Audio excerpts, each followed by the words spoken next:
it's about a seagull who, while all of his other, like, flock, I guess, all of his peers they basically are just surviving, they only use flight as a means to get food and basic survival. He learns to fly for fun, like he pushes the limits of flight, and spends all his time learning new ways to fly, going faster and higher and trying new things, and just for the joy of it and for the growth of it. And he gets basically ostracized and goes off on his own, and it basically parallels like the story of Jesus or any of the other messiahs or spiritual leaders that we've had that are, shunned while they're alive, and then, crowned or worshipped or whatever after they're dead. And it's kind of about taking the message and not, like that the message is the important thing and not the messenger or the vehicle that it comes through. And it's about, using life as an opportunity to really grow and explore and push the boundaries of what life can be, and not just settle for basic survival and existence, Anyway, it's a cool book. It is, this is one of my dad's favorite authors. My dad and I are really close, and he's an awesome guy. And he kind of turned me on to some of Richard Bach's books, but they're all kind of like this. They're kind of parables for something bigger, but told through a really sort of simplified story that can either be really simple or a little bit more meaningful if you look deeper at it. So anyway, I'm just going to read chapter 1 from Jonathan Livingston Seagull. It was morning, and the new sun sparkled gold across the ripples of a gentle sea. A mile from shore, a fishing boat chummed the water, and the word for breakfast flock flashed through the air till a crowd of 1,000 seagulls came to dodge and fight for bits of food. It was another busy day beginning.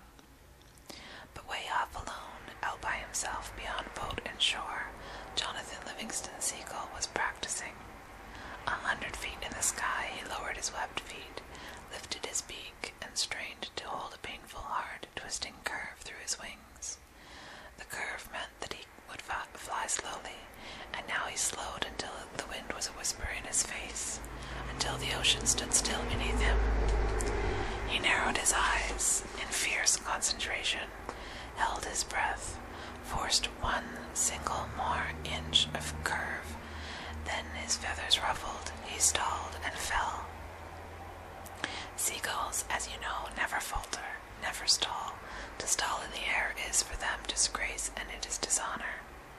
But Jonathan Livingston Seagull, unashamed, stretched his wings again in that trembling hard curve, slowing, and stalling once more.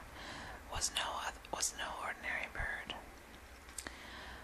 Most gulls don't bother to learn more than the simplest facts of flight, how to get from shore to food and back again. For most gulls, it is not flying that matters, but eating. For this gull, though, it was not eating that mattered, but flight. More than anything else, Jonathan Livingston Seagull loved to fly. This kind of thinking, he found, is not the way to make oneself popular with other birds. Even his parents were dismayed as Jonathan spent whole days alone, making hundreds of low-level glides, experimenting. He didn't know why, for instance, but when he flew at altitudes less than half his wingspan above the water, he could stay in the air longer, with less effort. His glides ended not with the usual feet-down splash into the sea, but with a long, flat wake as he touched the surface, with his feet tightly streamlined up against his body. When he began sliding in to feet-up landings on the beach, then pacing the length of his slide in the sand, his parents were very much dismayed indeed. "Why, John, why?" his mother asked. "Why is it so hard to be like the rest of the flock, John? Why can't you leave low-flying to the pelicans, the albatross? Why don't you eat? Son, your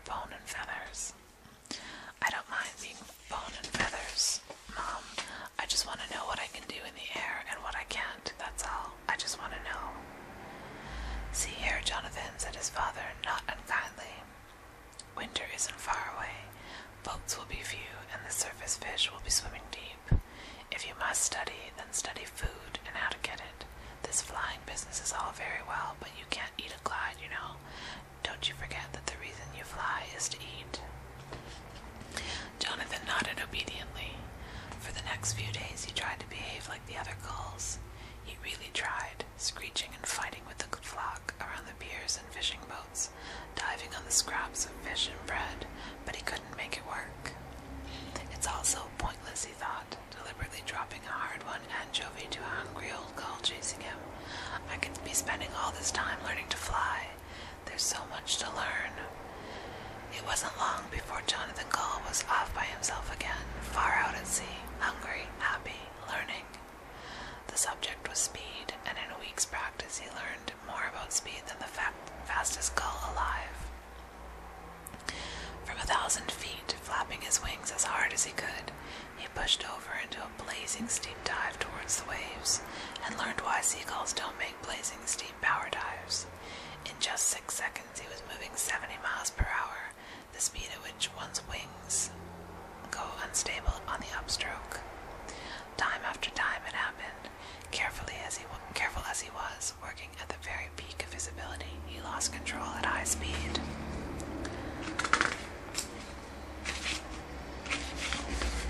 Climb to 1,000 feet, full power straight ahead, then push over, flapping to a vertical dive. Then, every time his left wing stalled on the upstroke, he'd roll violently left, stall his right wing recovering, and flick like fire into a tumbling spin to the right. He couldn't be careful enough on that upstroke. 10 times he tried, and all 10 times, as he passed through 70 miles per hour, he burst into a churning mass of feathers, out of control, crashing down into the water.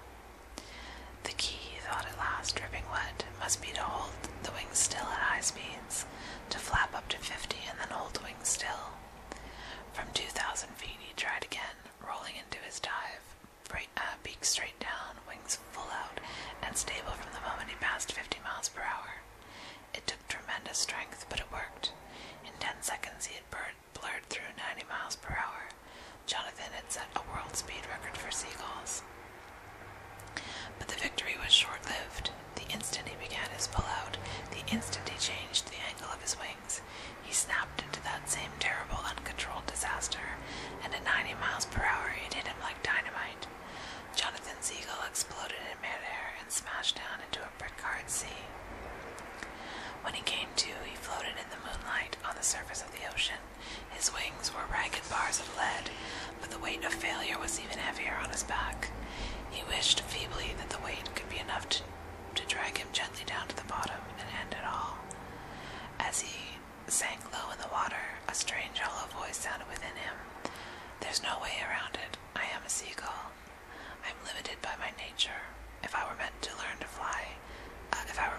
so much about flying, I'd have charts for brains. If I were meant to fly at speed, I'd have a falcon's short wings and live on mice instead of fish. My father was right. I must forget this foolishness. I must fly home to the flock and be content as I am, as a poor limited seagull." The voice faded, and Jonathan agreed.